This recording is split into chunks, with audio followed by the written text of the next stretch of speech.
DeWanna Bonner and Caitlin Clark playing together after the playoffs got pretty chippy between them. Like I remember at the time when I was with Action Network still, and we had the Buckets WNBA crew going crazy during that game because like that was a really spicy, heated game. I don't remember if it was game 1, game 2. I don't remember which one. Oh, there was a no call on Caitlin. Caitlin starts complaining to the refs. DB starts like following her and like chirping in her ear. And like it was just like, I don't know, very spicy, very heated. So I'm like, okay, these two are playing together. Interesting. I think that Steph White being the head coach of the Fever makes this makes the move happen. Like I don't know that if that happens if Steph White isn't there, number one. That connection just like helps. I think she's going to know exactly how to use these two players together. And also they're pros. Like DeWanna Bonner's a pro who's been extremely successful and is one of the like all-time leaders in a number of categories, has a lot of playoff experience. Like she knows that on this new team, like she's gonna be a pro and like work it out. And I think the same for Caitlin. Like I think, and I'm not saying that like they don't like each other or Caitlin, like I'm just saying like it was just an interesting, I was like, okay. I actually pulled up my old text thread with our friend Jim Turvey, who's a WNBA expert as well, betting expert. Yes. Like we had texted about it at the time. So I like found the clip of the two of them chirping at each other. And I like replied in the text thread, like these two on the same team. Okay. But yeah, once I got over that initial like shock, I was like, look, these players want to win. And I have no doubt that they're going to get along fine and do whatever they need to for that. Questions, comments, always welcome, as are super chats as well. Rob comments, most interested to hear you and Maria's thoughts on Fever and their moves so far. We just did a little bit of that. I'm new to the league, started watching last season because of CC, Caitlin Clark. So I'm still new and learning things. The DeWanna Bonner signing was interesting. I wanted the Fever to, you talked about issues in the playoffs or whatever the case may be. I wanted the Fever to trade for DeJounte Carrington. Oh my gosh. Not even because of some spicy shit, but it's more so like Caitlin Clark and DeJounte Carrington would actually play really well together and actually are so complementary to one another. I feel like it would have made a lot of sense, but neither here nor there. Natasha Howard also goes to the Fever. Well, yes. So hold on. Before we get to we're going to be bouncing around so much. Do you want me to respond to the Natasha Howard part first, or do you want me to get into DeJounte? Natasha Howard, because we'll stick with the Fever. Okay, we'll stick with the Fever first. It's not just Natasha Howard to me. It's also Sophie Cunningham, which I think is a great fit. Yeah. So, okay. Natasha Howard, like, look, obviously the Fever don't protect Temi Fagbenle in the expansion draft. And I think that was one of the big surprises because I think her length and speed and athleticism and ability to run the floor was a really good thing for the Fever. And when that started happening, I mean, there was a bit of a lull in mid-season because she had been injured for a bit, but then it was like, okay, who's going to be that? And I think Natasha Howard fits that bill just in terms of always been a good rim runner, like extremely athletic.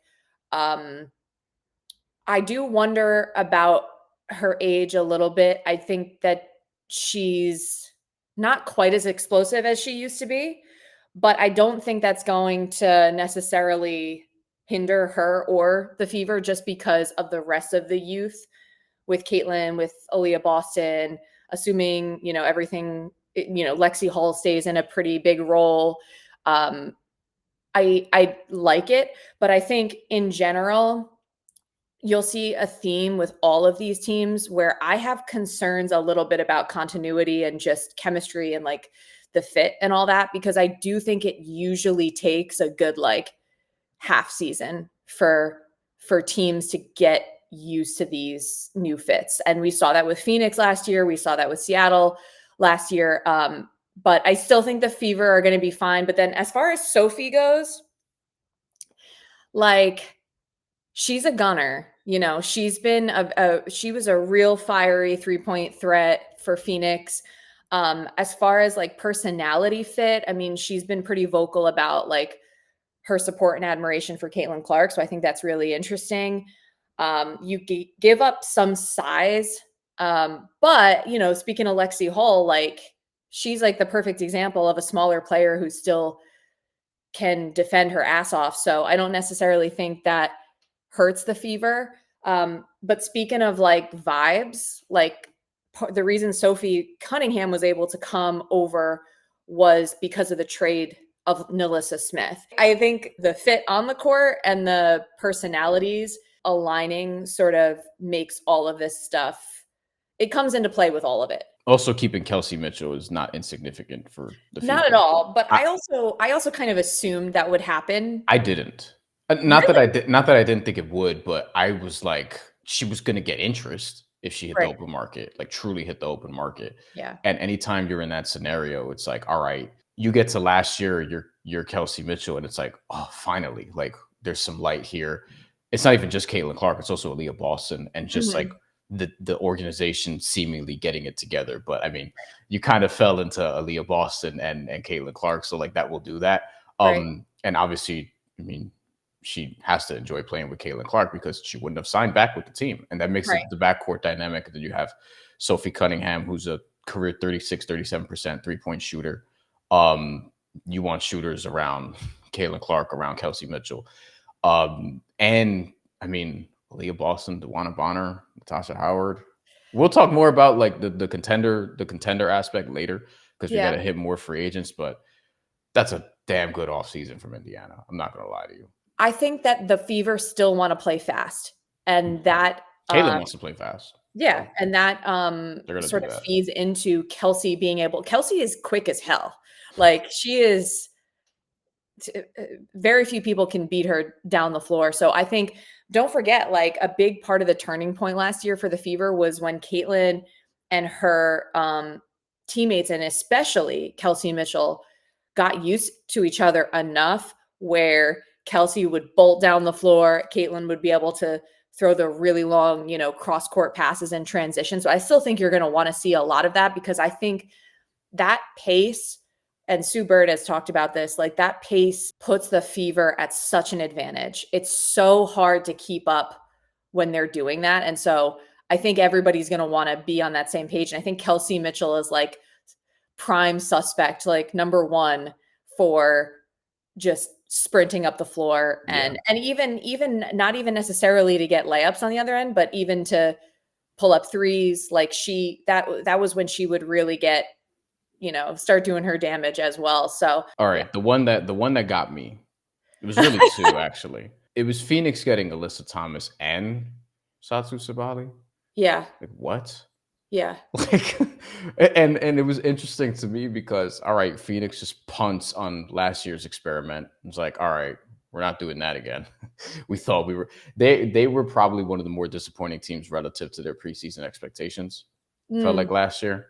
Got wiped out of the playoffs very early, and you add 2 all-star caliber players. Sabally was hurt last year, only played 15 games. Right.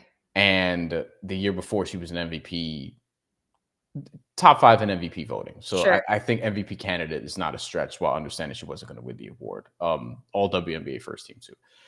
And most improved player. So like Phoenix changes their identity. Big time. I'm very interested. Whenever you're an Alyssa Thomas team, granted, she's only played with the Connecticut Sun, but that team has an identity. She's one of these players that, like, from an NBA standpoint, if Jimmy Butler's on your team, I should probably have said this before the last couple of months. If Jimmy Butler's on your team, you have an identity. Yeah.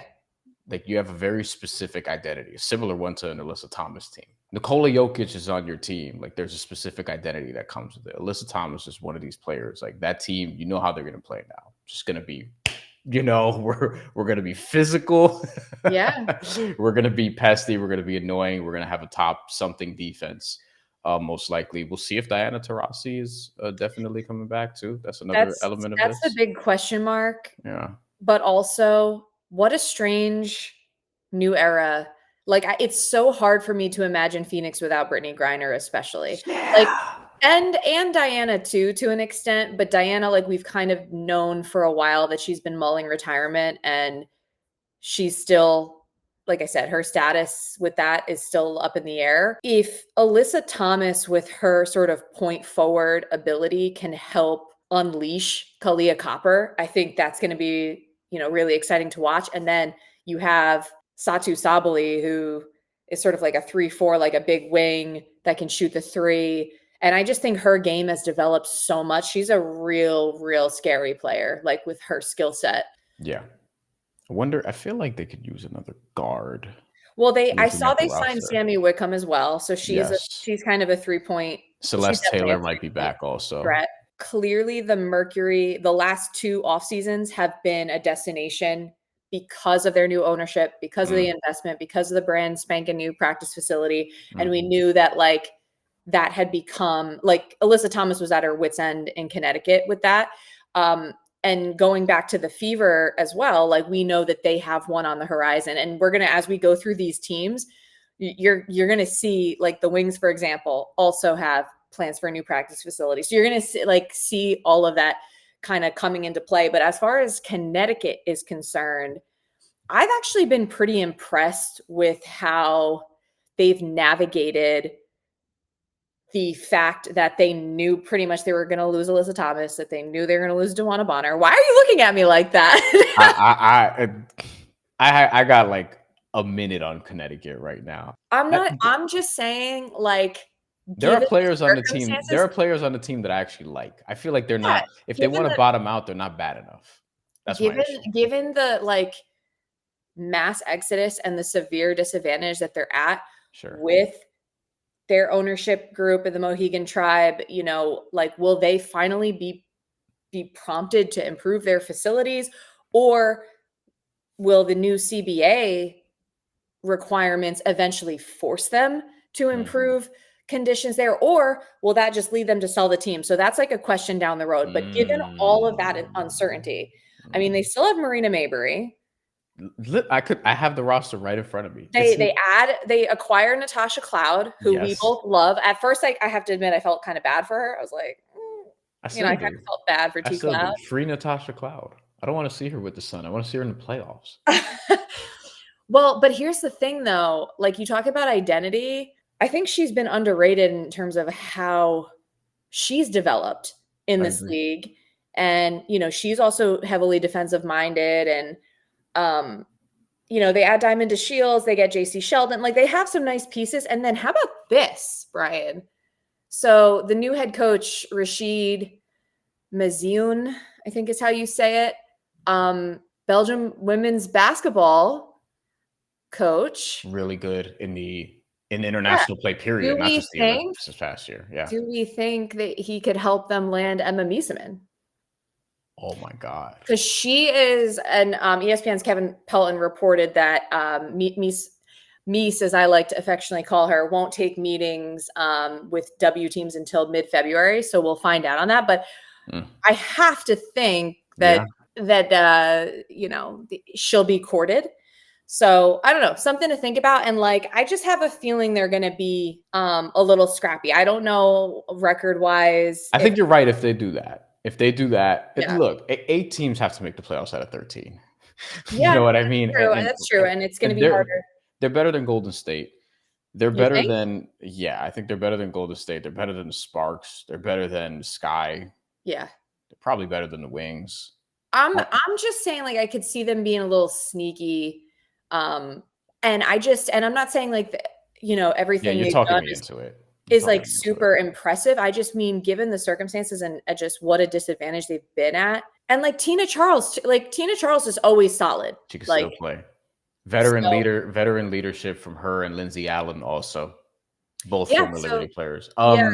Listen, you lose Alyssa Thomas, Bree Jones, Ty Harris, Janae Carrington, DeWanna Bonner. But I mean, they've made a lot of moves. They're staying afloat. I feel like they're kind of just keeping their head above water right now. Yeah. All right. It's taking too long to get to this one. Jewel Lloyd, Kelsey Plum. Yeah. What the fuck? Like, I'm impressed you waited till 27 minutes in to swear. So in other words, so Kelsey Plum gets traded to the Los Angeles Sparks. Jewel Lloyd It's a 3-team deal. Jewel Lloyd goes to the Las Vegas Aces. And let me just say this first, and then I'll toss it to you. With Kelsey Plum with the Sparks, I see it, but I'm also kind of confused. Okay.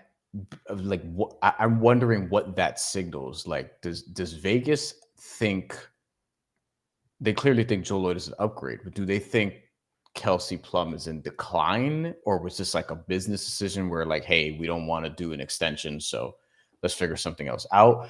And in your opinion, because this is what I want to know, is Jewel Lloyd a better fit Well, than Kelsey Plum with Vegas? That remains to be seen. She's great, by the way. This is not slander. Like, Jewel Lloyd is a top like 1% scorer in the WNBA. Yeah, but there's been some. There are question marks surrounding Jewel Lloyd, in my opinion. Just given, I have some of them. You do? You have them? What? You have like some of them ready to go, or because it's like it's like, all right, now instead of Kelsey Plum, I'm surrounding A'ja Wilson and Jackie Young and Chelsea Gray.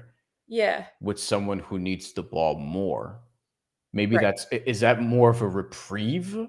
Like for A'ja Wilson, like, hey, let's have you do a little bit less so we can keep you fresher for late in the year, or is this a mistake? Because Jewel Lloyd is not going to be as efficient, so to speak. And I like her jump shot last year was very inconsistent. Right.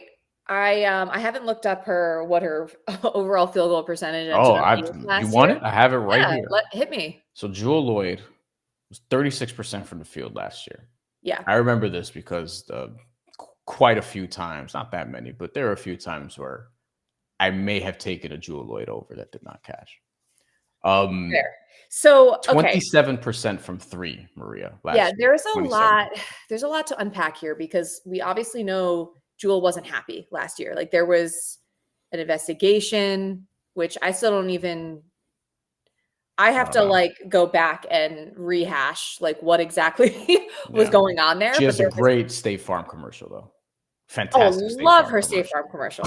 Love it. No, I love when. Hold on, wait. How does it go again? Wait.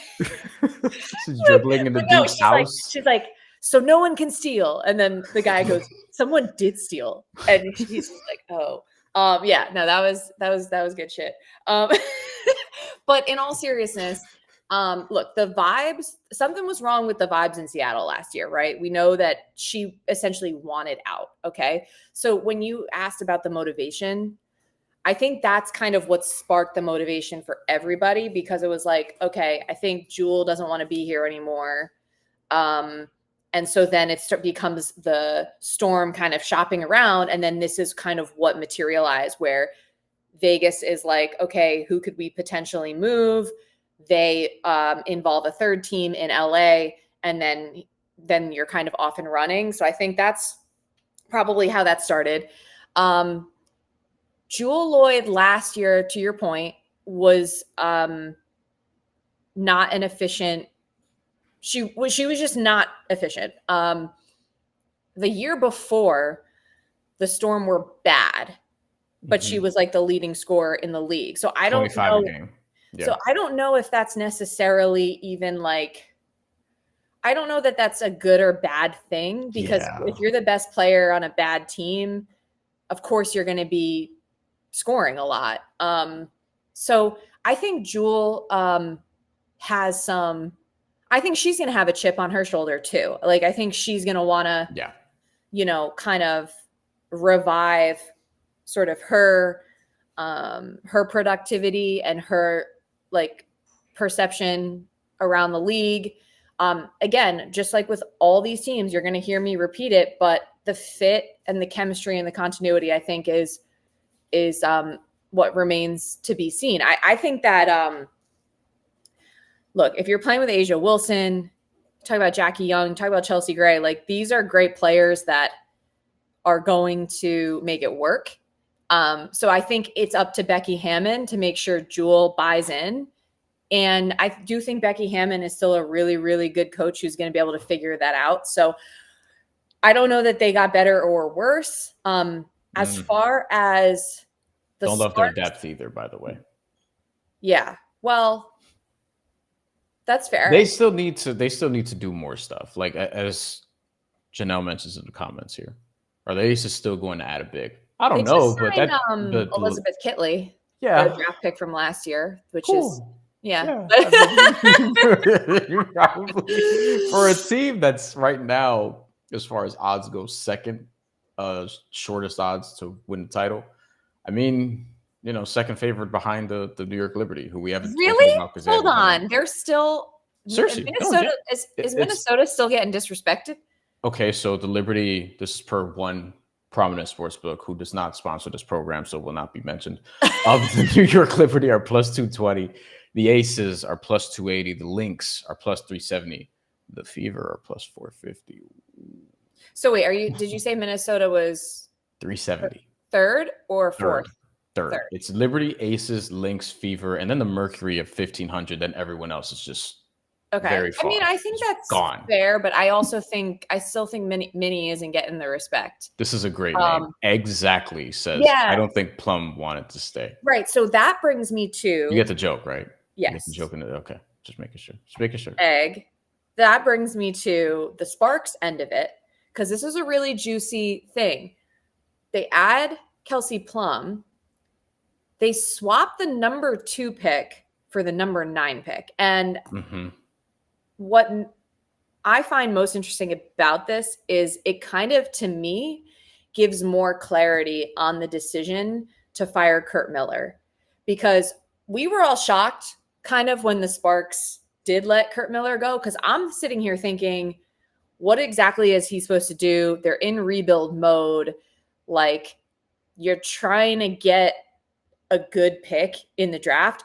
So this tells me this reinforces that they didn't really value that lottery pick as much as you would think. And like, I had to look this up because I was like, who I couldn't remember who the Sparks GM was. They hired the GM, her name's Reagan Pebley, early 2024. And then they bring in their new head coaches, Lynn Roberts, formerly of the University of Utah. So I don't know. I just was like, okay, I guess they don't really think that highly of whoever the number 2 pick is going to be this year. And I know there's some speculation about, will Olivia Miles use her extra year of eligibility? Will Paige Beckers use her extra year of eligibility? All that. But to me, it's a little bit, you can question it, right? You're giving up the number 2 pick. You can question that. However, I love the pairing with Kelsey Plum and Dearica Hamby. They were close before all the Dearica Hamby stuff went down with the Aces. Because I remember when Hamby got traded and KP posted to her Instagram, like, this one hurts, or like something along those lines, where they were very, close friends. Apart from their personal relationship, I do think their basketball acumen. First of all, Dearica Hamby has she's continued to grow, and she showed what a stud she is last year. And Rakia Jackson can ball. I'm so excited. I loved watching her on Unrivaled. She's a bucket. And so I really, really I don't know. I think they have some really fun pieces, and I don't know. I'm kind of excited to see this new iteration of the Sparks. I think they could be sneaky good, because Kelsey Plum, I think, is a little bit more malleable than maybe the Aces just, I don't want to say treated her, but more than this deal would let on to some people. I also think there may be some contractual things where it's they weren't going to offer the extension. They wanted to make sure that they fill that void with another all-star level guard. They found one who also wanted to get out of their situation. It just was a perfect storm type of thing. Yeah. But you also have Cameron Brink, who we haven't mentioned, who tore her ACL last year, who actually, she looked good. She looked good, but I could be wrong. I don't expect her ready for the start of the season, but I do expect her to come back at some point during the season. Yeah. Okay. So Dallas. DeJounte Carrington. Okay. I love DeJounte Carrington. So I immediately, when I saw that trade, I was like, man, she'll be perfect with Paige Beckers. assuming she goes number 1 overall. However, I'm not sure Arike However. I'm not sure Arike Ogunbowale will. What? Does Arike Ogunbowale fit with Paige Beckers? Assuming Paige Beckers goes number 1 I overall. think honestly, Paige can fit with anybody.